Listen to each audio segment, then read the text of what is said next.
The great hall of the Galactic Council stretched high above Dr. Emily Foster's head, its crystal walls catching starlight from 1,000 distant suns.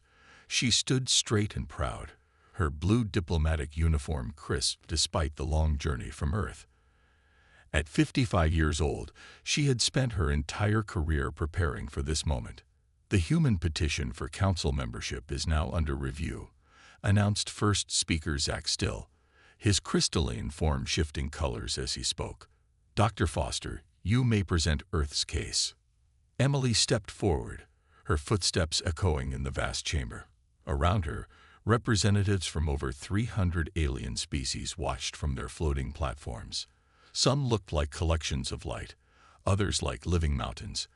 The Valorians, with their smooth silver skin and 4 arms, seemed to watch her with particular interest.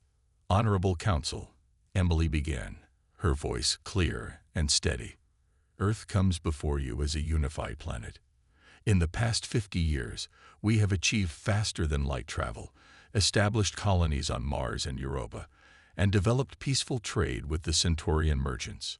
She activated a hologram showing Earth's achievements. Images of sleek starships, thriving dome cities on Mars, and successful first contact meetings filled the air around her. Our FTL drive may be different from the Council standard, she continued, but it works. We've proven ourselves ready for different, interrupted Councillor Velthor of the Valorians. His silver face showed what might have been amusement. Your ships bend space using gravitational fields. It's primitive, inefficient, like watching a child stack blocks. Emily kept her face neutral, though her hands tightened behind her back. With respect, Counselor, our method works. We've mapped 17 new star systems in the past year alone. 17. Another council member laughed, their body rippling with purple light. The council charts thousands each cycle. We are learning, Emily said firmly. Earth is ready to contribute, to grow. First speaker Zach Still raised a crystalline appendage. Dr. Foster, your species is young. Barely 5,000 years of civilization. The Council requires members to demonstrate at least 20,000 years of stable development. But that's not in any of the membership documents we received, Emily protested. She pulled up another hologram, showing the official requirements. We meet every listed criterion. The Council reserves the right to adjust standards as needed, Velthor said smoothly, for the good of galactic stability. Emily felt her heart sink, but kept her voice steady. Then what would you have humanity do? Return to your solar system, Zach Still said. Develop slowly. In another 15,000 years, perhaps you'll be ready to petition again. His tone grew stern. Until then, the Council restricts human expansion beyond your current holdings. For your own safety, of course. The chamber erupted in murmurs of agreement. Emily stood still, facing the countless alien eyes watching her. She thought of the billions back home who had placed their hopes in this meeting, of the children who dreamed of touching distant stars. I understand, she said quietly, but in her mind, she was already composing the real message she would send home. The Council wasn't just rejecting them, they were trying to cage humanity. As she turned to leave, Velthor called out, "Oh, and Dr. Foster, we'll be monitoring your development. Any attempt to expand beyond these restrictions will be discouraged." Emily paused at the chamber doors. Without turning around, she spoke one last time. Thank you for your consideration, Council. Humanity will remember this day. The doors closed behind her with a final sounding thud. In the empty hallway, Emily pulled out her secure communicator and sent a brief message to Earth's Security Council. Plan Beta. They fear us. As her ship broke orbit from the Council world, Emily watched the glittering planet recede. The Council thought they were putting humanity in its place, but she had seen something in their eyes, hidden behind their dismissal and condescension. Fear. They weren't just being cautious. They were actively trying to suppress Earth's growth. Well, she whispered to herself, they should be afraid. She knew humanity well enough to be certain. Telling humans they couldn't do something was the surest way to make them prove you wrong. The stars might have refused them today, but humanity wouldn't accept no for an answer. The reckoning was just beginning. Last edited 17 hours ago. Captain David Miller wiped the red Mars dust from his helmet visor. The storm had finally passed, leaving behind an eerie calm in this deep valley. His team had been mapping unusual energy readings for 3 weeks, but this time felt different. "Captain, you need to see this." Lieutenant Kate Wilson's voice crackled through his radio. She stood 30 meters ahead, her white spacesuit now stained orange from the dust. David made his way carefully across the rocky ground. "What did you find, Kate?" She pointed to what looked like a normal rock face. But as David got closer, he saw it. Perfect geometric patterns, barely visible under centuries of dust. "It's not natural," Kate said, running her scanner over the surface. "And it's giving off energy readings like nothing we've seen before." "Mark the location," David ordered. "Let's get the excavation team here." Within hours, heavy machinery arrived from Mars Base 1. As they carefully removed layers of rock, something incredible emerged. A doorway covered in symbols that seemed to glow faintly in the dim Martian sunlight. Kate, who specialized in alien languages, studied the markings through her helmet. "These aren't like any council symbols we know," she said. "They're older, much older." The team worked through the Martian night. By morning, they had cleared an entrance into what looked like an ancient facility. David led the first team inside. "Base, are you getting this?" he asked, his helmet lights illuminating vast halls filled with dormant machinery. "Getting it all, Captain," came the response. "And sir, Earth Security Council is now watching your feed. Whatever you found, it's big." Kate moved to what appeared to be a central console. "Captain, these symbols. They're telling a story." She brushed dust from a screen that still held a faint glow. This was some kind of research station, but not built by the Council. David watched as she worked. In the 6 years he'd known her, he'd never seen Kate so focused. "What kind of research?" "Evolution studies," she said slowly. "But not just any evolution." She stepped back, her voice shaking slightly. "They were studying us. Earth. Humans." Over the next 12 hours, Kate decoded more of the alien records. Each revelation was more shocking than the last. The facility had belonged to an ancient species that came before the current council. They had found Earth when humans were just beginning to develop tools. "They saw something in us," Kate explained during their emergency briefing with Earth's leaders. "Something that scared them. Our ability to adapt, to learn quickly, to survive against odds that should have killed us." "And what did they do about it?" asked one of the officials watching from Earth. "They made sure we developed slowly," David answered, his voice hard. "They changed our environment, adjusted our evolution, made sure we wouldn't reach the stars too quickly." Kate pulled up more translations. "The Council knows about this. They found these facilities centuries ago. That's why they're so afraid of us. That's why they want to keep us contained." "There's more," David added.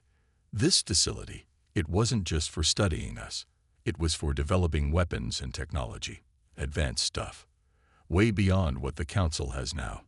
And it's all still here." The Earth Security Council went silent for a long moment. Finally, one of them spoke. "How quickly can you get this technology working?" David looked at Kate, who nodded firmly. "With the right team, we could start understanding it within months." The aliens left detailed records. They never expected us to find this place. "Then we have work to do," the council member said. "Captain Miller, Lieutenant Wilson, this discovery never happened. Officially, your team found nothing but rocks. Meanwhile, we're activating the Starforge initiative. We'll send you the best scientists we have." As the transmission ended, David stared at the vast alien machines around them. "They tried to keep us down," he said quietly. "Used our own planet as a prison." Kate touched the ancient console again, making it glow brighter. "And now we have their keys." Outside, another dust storm was building on the Martian horizon. But inside the ancient facility, humanity had found its spark of hope. The council had rejected them, tried to cage them, but they had never imagined this moment. The very tools used to suppress humanity would now become its greatest weapons. The stars had refused them, but humanity had just found its way to reach them anyway. Robert Hayes stared at the holographic display floating above his workbench. His eyes were tired after 16 hours of work, but he couldn't stop now. Not when they were so close. "Try it again," he called out to his team. In the testing chamber below, a small cube floated in space, a laser powerful enough to cut through steel aimed at it. Dr. Lisa Cooper stood beside him, her fingers moving quickly across her control panel. At 41, she had already revolutionized human biology with her work. Now, she watched with careful eyes as the test began. The laser fired, but instead of hitting the cube, the beam curved around it, as if the space itself was bending. "It works," Robert shouted, his usual calm forgotten. "The quantum shield is stable." 3 years had passed since the Mars discovery. Deep under the Rocky Mountains, in a facility that officially didn't exist, humanity's brightest minds worked to understand the ancient alien technology. Lisa checked her readings.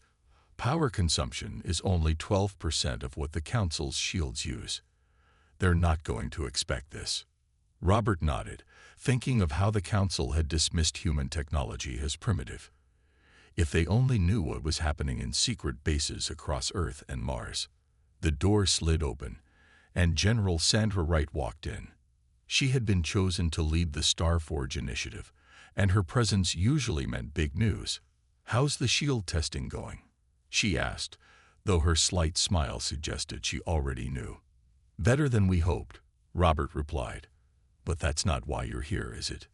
Sandra's smile grew. "Come with me, both of you." They followed her through secure corridors, going deeper into the mountain than they'd ever been allowed before. Finally, they reached a massive door marked Project Reckoning. Inside was a sight that made both scientists gasp. A shipyard stretched out before them, but not like any on Earth. This one was built into the mountain itself, and floating in its center was a ship unlike anything humanity had officially built. "Meet the Starforge," Sandra said proudly. "Our first true warship. We've been building it in secret using everything we've learned." The ship was beautiful in a dangerous way. Its dark hull seemed to swallow light, and its shape was unlike the bulky council vessels. This was a predator, built for speed and power. "We're not just building one," Sandra continued. "There are 7 more facilities like this around the world. Mars has 3 more. The asteroid belt has 5. Lisa stepped forward, her eyes wide. "Those aren't just weapon ports," she said, pointing to parts of the ship. "Those are my bioenhancement pods. You're using my research." Sandra nodded.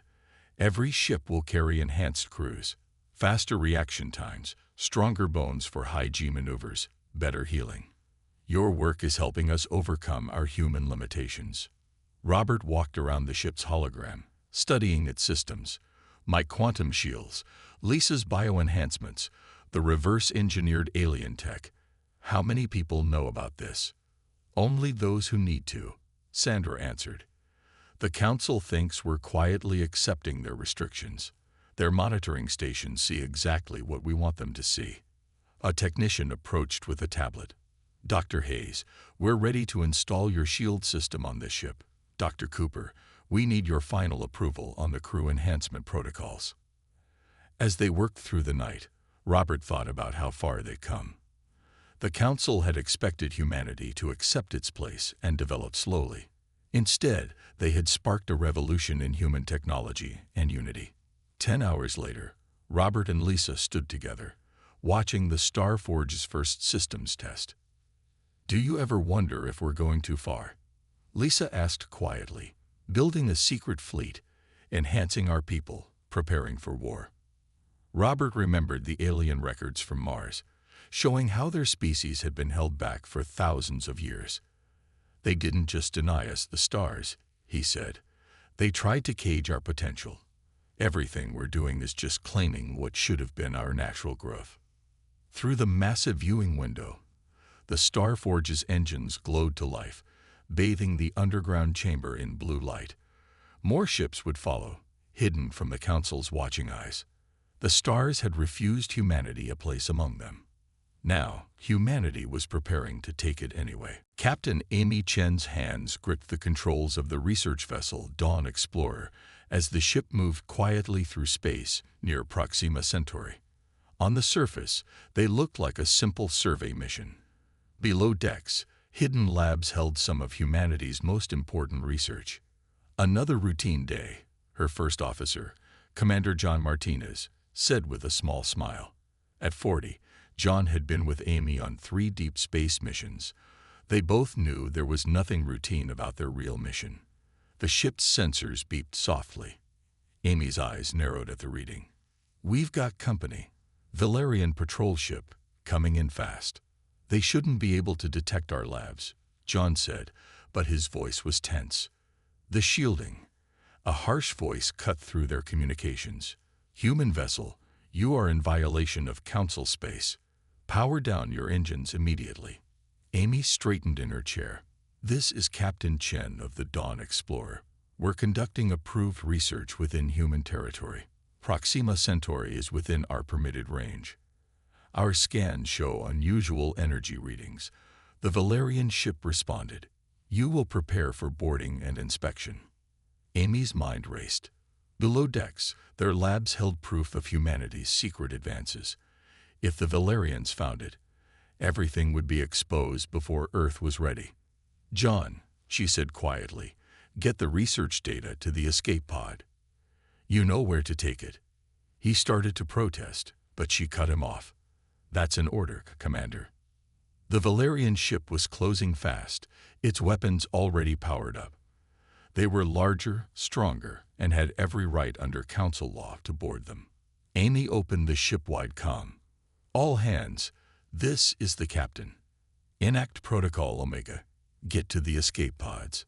"That's an order." John worked quickly, copying their research data. "Captain, you need to come too. There's time."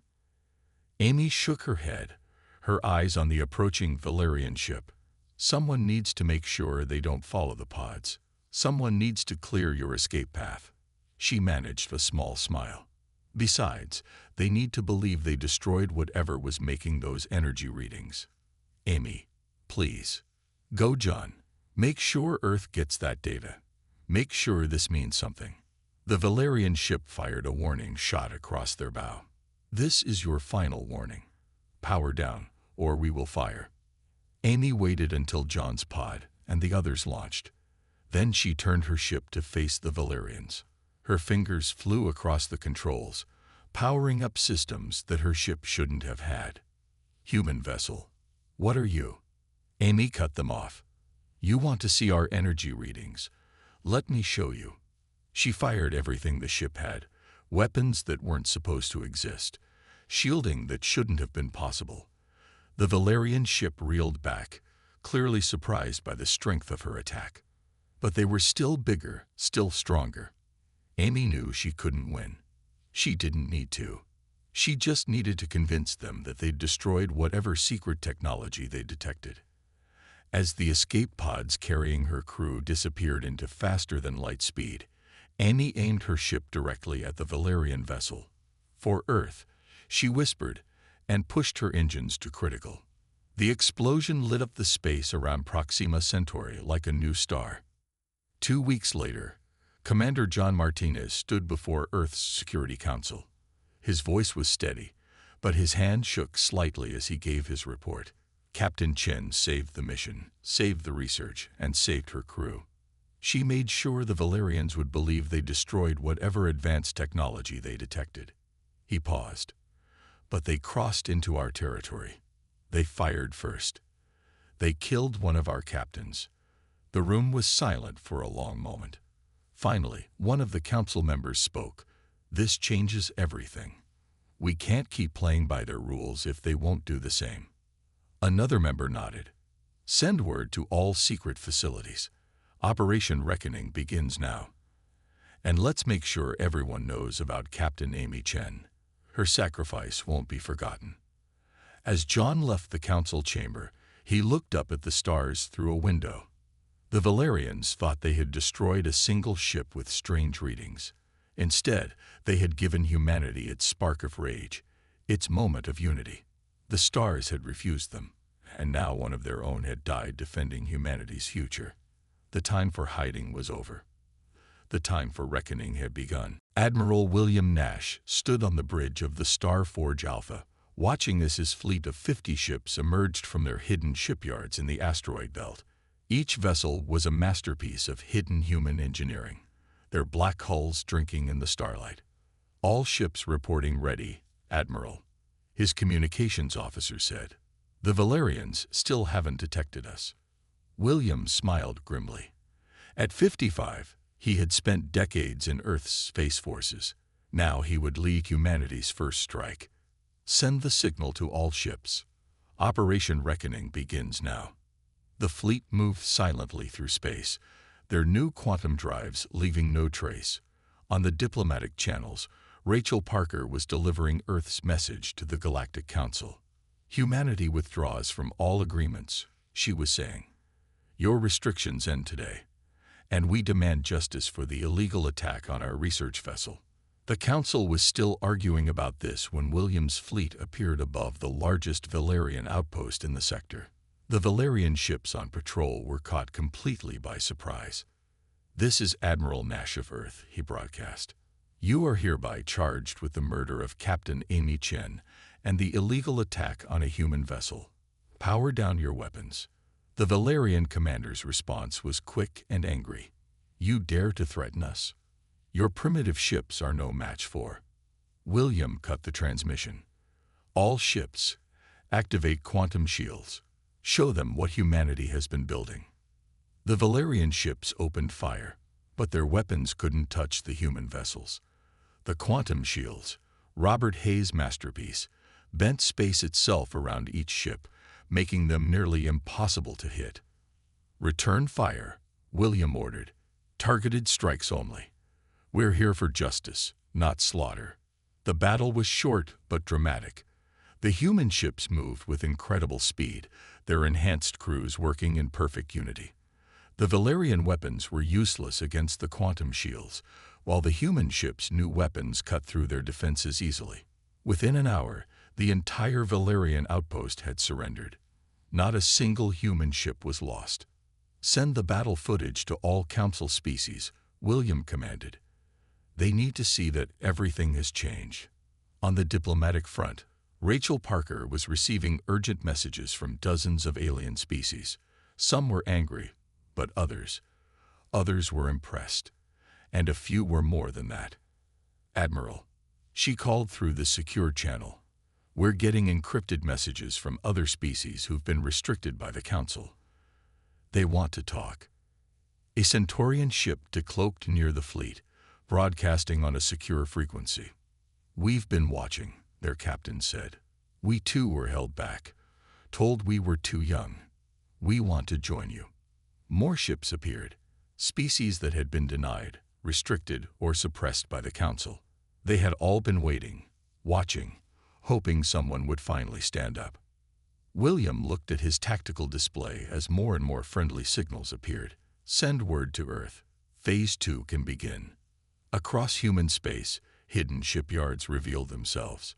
More advanced ships joined the fleet. On 100 worlds, suppressed species began to rise up. The Valerian leadership sent an urgent message. This is impossible. Your technology. You couldn't have developed this so quickly. You should have let us grow naturally. William responded.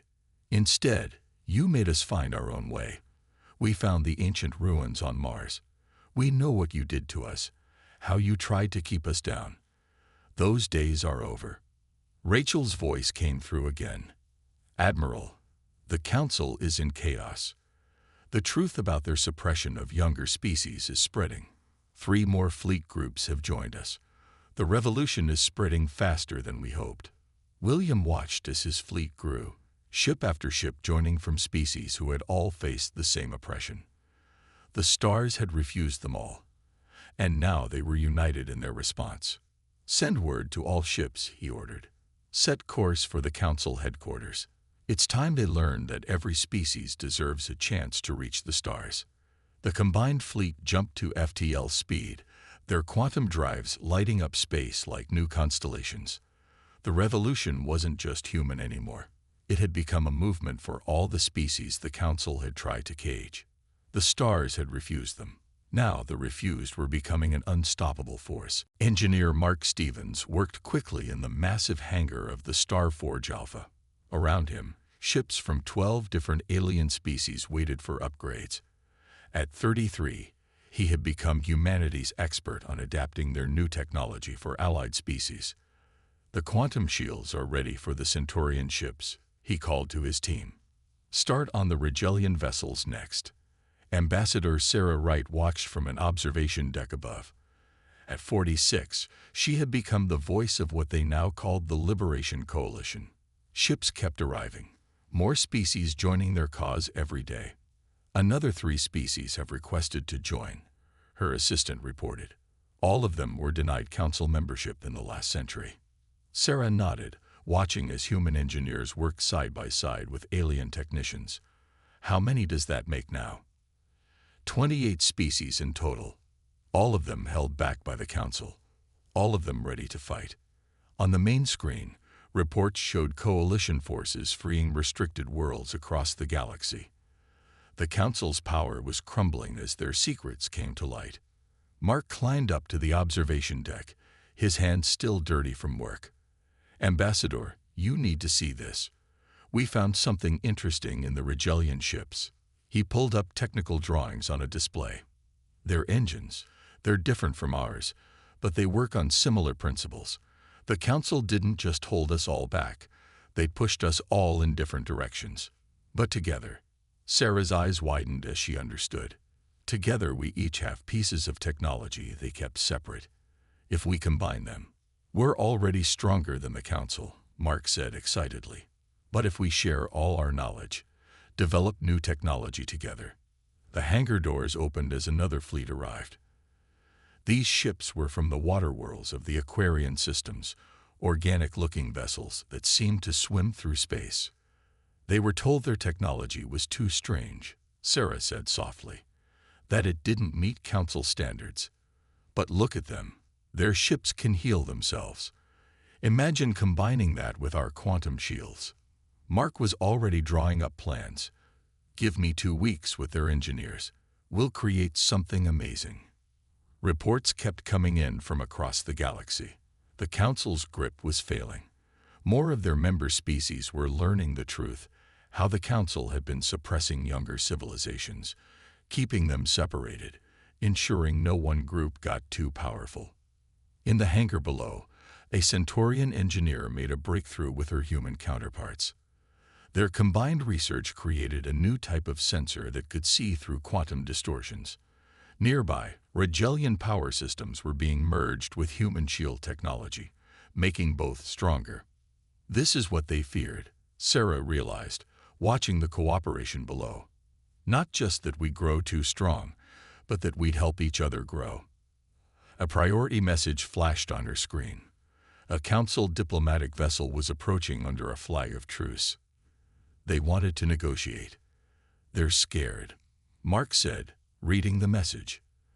"They see us all working together, getting stronger every day. They know they can't stop us now." Sarah straightened her uniform.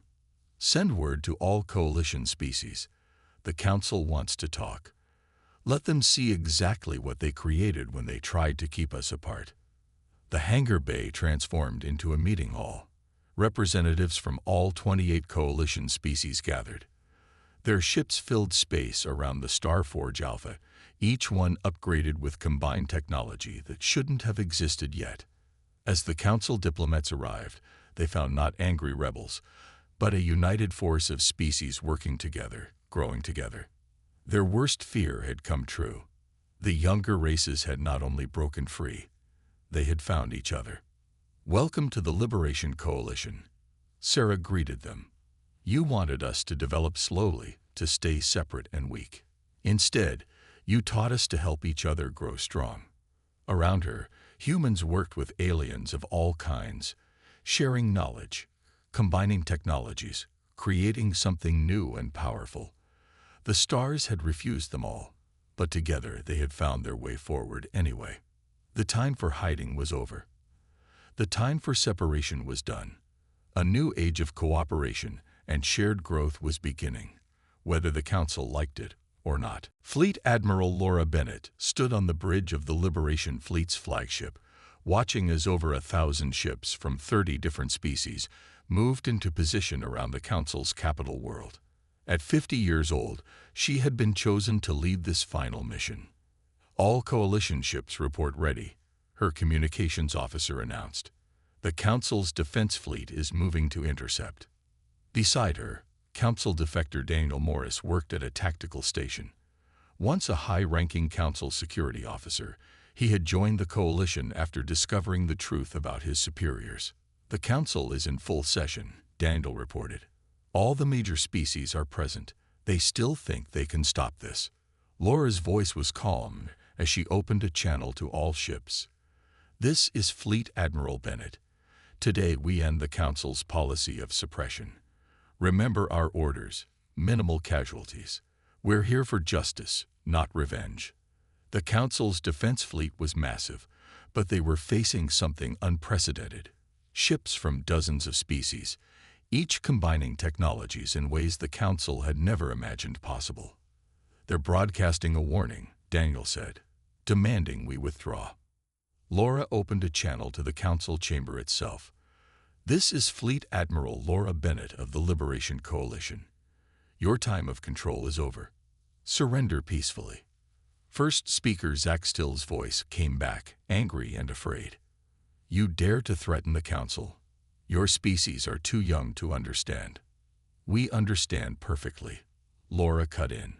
Daniel, show them what we found. Daniel transmitted files to the Council chamber. Thousands of secret documents showing centuries of deliberate suppression. Evidence of how they had held back countless species, kept them separate, stunted their growth. All member species are receiving the files, Daniel reported. The Council chamber is in chaos. The defense fleet started to break formation. Some ships were powering down their weapons. Others were turning to face the Council fortress itself. More ships dropping out of FTL, Tactical reported. They're Council member species. They're broadcasting support for the Coalition. Laura watched as the balance of power shifted. The Council's own members were turning against them, horrified by the evidence of what their leaders had done. Inside the Council chamber, Zach Still and his inner circle tried desperately to maintain control. But it was too late. The truth was spreading too fast.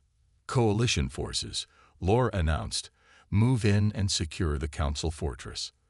All supporting ships form a defensive perimeter. Today we create a new future. The combined fleet moved with perfect coordination. Human quantum shields protected Centaurian strike craft. Rigelian energy weapons powered Aquarian organic ships. Every species contributed their strengths, filling in each other's weaknesses. In the Council chamber, member species were demanding answers from their leaders. Zach Still and his supporters found themselves surrounded by their own guards. You don't understand. Zach Still protested as Coalition forces entered the chamber. We were protecting the galaxy. Young species need to be guided, controlled. No, Laura said as she walked in, Daniel beside her. Young species need to be free to grow, to learn, to reach their potential. Together. The arrest of the Council leadership was broadcast across the galaxy. Billions watched as the truth was finally revealed, how their civilizations had been held back, how their potential had been caged.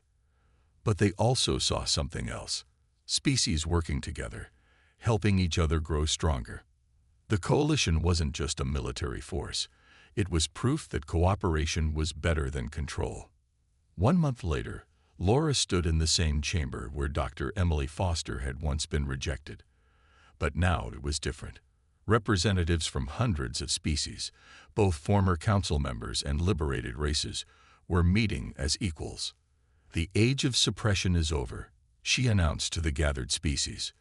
Today we form a new alliance, one based on cooperation, not control, on helping each other grow, not holding each other back.